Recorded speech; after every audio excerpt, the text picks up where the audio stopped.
In today's video, I'm going to teach you how to allocate stock investments in QuickBooks. 2026. Step by step. We'll record a stock investment properly so your books reflect fresh capital coming into the business.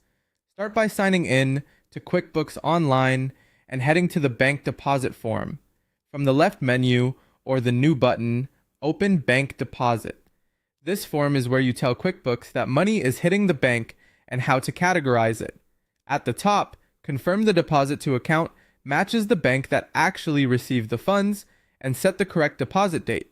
If this money came from selling shares or a capital contribution, we don't want it showing up as income.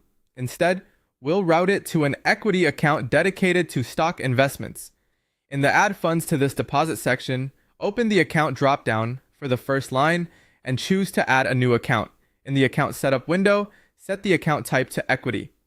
For detail type, pick the option that best represents owner or shareholder contributions, such as owner's investment or partner's equity, depending on your entity.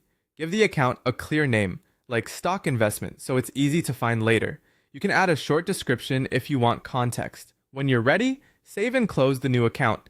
Back on the deposit, click the account field again and select the stock investment account you just created. If QuickBooks asks for a payment method, choose cash if it was a cash or bank transfer, or select the method that fits how the money arrived. In the amount column, enter the exact dollar value of the investment.